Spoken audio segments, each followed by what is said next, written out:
ओम उमा महेश्वराय नमः। जय शिव शंभो। आप सभी को सावन कृष्ण पक्ष प्रदोष की हार्दिक शुभकामनाएं। आज सुनेंगे सावन प्रदोष व्रत कथा, तो प्रेम से बोलिए शिव जी माता पार्वती की जय। सावन का पवित्र महीना और प्रदोष व्रत दोनों ही भगवान शिव को अति प्रिय हैं। इस दिन जो भी पूरी श्रद्धा और भक्ति के साथ भगवान भोलेनाथ और माता पार्वती की पूजा करता है, उसकी सभी मुरादें पूरी होती है।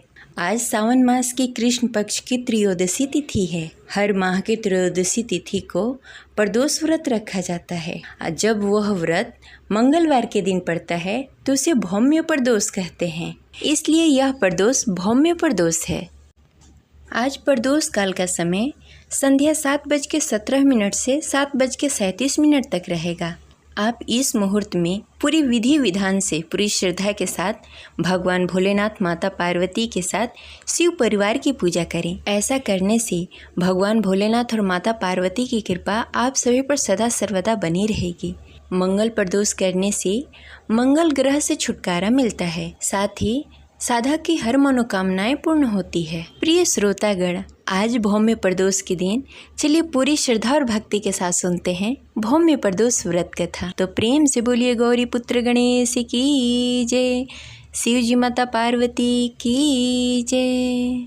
आज के दिन भगवान भोलेनाथ और माता पार्वती की पूजा उपासना करने का दिन है। प्रदोष के दिन भगवान भोलेनाथ की विधि विधान से पूजा आराधना करनी चाहिए, साथ ही पूरे शिव परिवार की भी पूजा करनी चाहिए।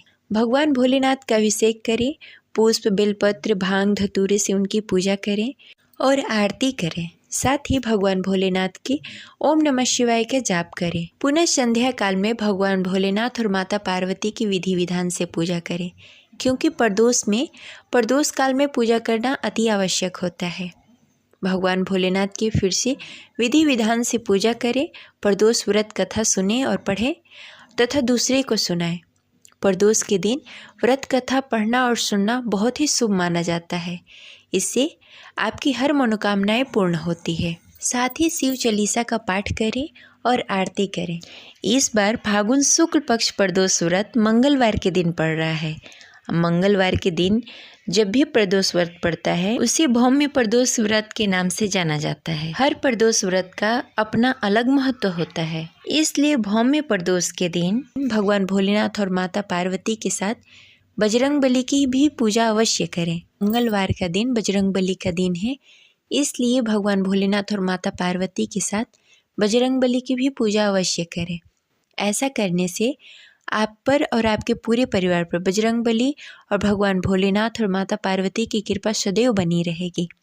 चलिए सुनते हैं भौम प्रदोष व्रत कथा। कथा शुरू करने से पहले कमेंट बॉक्स में लिखें हर हर महादेव, जय बजरंग बली।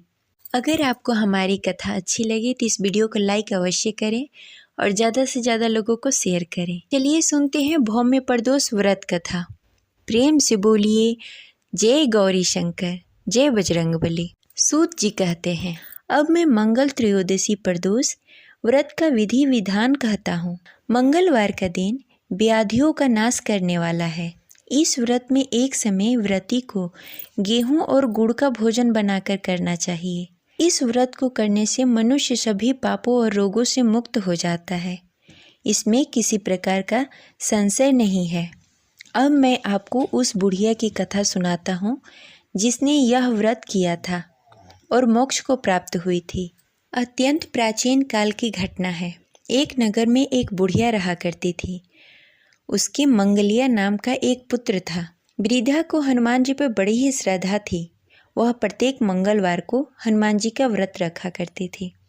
मंगलवार के दिन व्रत रखकर यथाविधि पूजन करती तथा भोग लगाती थी। इसके अलावा मंगलवार के दिन न तो वो घर को लीपती और न ही मिट्टी खोदती थी। इसी प्रकार से व्रत रखते हुए जब उसे काफ़ी दिन बीत गए तब हनुमान जी ने सोचा कि चलो आज इस वृद्ध बुढ़िया की श्रद्धा की परीक्षा ले लेते हैं। हनुमान जी साधु का वेश धारण करके वृद्धा के घर आए और पुकारने लगे, है कोई हनुमान भक्त जो हमारी इच्छा पूर्ण करे? पुकार सुनकर वृद्धा बाहर आई और बोली, आज्ञा महाराज। साधु का वेश धारण किए हुए हनुमान जी बोले, मैं भूखा हूँ, भोजन करूँगा, तू थोड़ी जमीन लिप दे। वृद्धा बुढ़िया दुविधा में पड़ गई, क्योंकि वह मंगलवार के दिन न ही कोई जमीन लिपती थी और न ही मिट्टी खोदती थी। इसकी वजह से वह दुविधा में पड़ गई कि यह कार्य कैसे करूं। अंततः हाथ जोड़ के बोली, महाराज, लिपने और मिट्टी खोदने के अतिरिक्त आप कोई दूसरी आज्ञा दें, मैं अवश्य करूंगी। साधु रूपी हनुमान जी ने उस बुढ़िया से 3 बार प्रतिज्ञा कराने के पश्चात कहा, तू अपने बेटे को बुला, मैं उसकी पीठ पर आग जलाकर भोजन बनाऊंगा। यह सुनकर वृद्धा घबरा गई, परंतु वह प्रतिज्ञाबद्ध थी।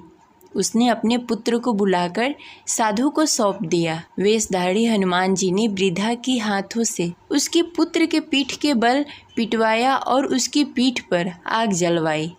आग जलाकर दुखी मन से वृद्धा अपने घर में चली गई। इधर भोजन बनाकर साधु ने वृद्धा को बुलाकर कहा, उसका भोजन बन गया है, तुम अपने पुत्र को पुकारो कि वह भी आकर भोजन कर ले। इस पर वृद्धा बोली, उसका नाम लेकर मुझे और कष्ट न दें। लेकिन जब साधु महाराज नहीं माने तो वृद्धा ने अपने पुत्र को आवाज़ लगाई।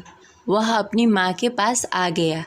अपने पुत्र को जीवित देखकर वृद्धा को बहुत ही आश्चर्य हुआ और वह साधु के चरणों में गिर पड़ी। तब हनुमान जी अपने वास्तविक रूप में प्रकट हुए और वृद्धा को भक्ति का आशीर्वाद दिया। जय बजरंगबली। प्रदोष व्रत की हमारे शास्त्रों में बड़ी ही महिमा बताई गई है। प्रदोष व्रत के महात्मा को गंगा के तट पर किसी समय वेदों के ज्ञाता और भगवान के अनन्य भक्त सूत जी ने सनक आदि ऋषियों को सुनाया था।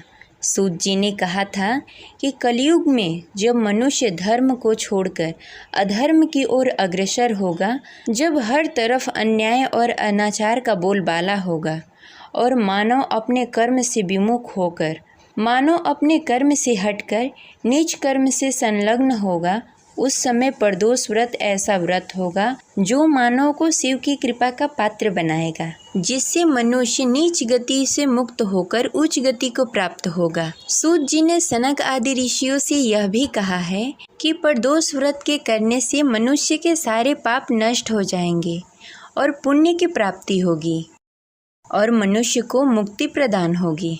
यह रही मंगल प्रदोष व्रत कथा। आशा करते हैं हमारी कथा आपको अच्छी लगी होगी। तो इस वीडियो को लाइक करें और हमारे चैनल को सब्सक्राइब करें। मिलते हैं अगले वीडियो में, तब तक के लिए हर हर महादेव। जय बजरंगबली।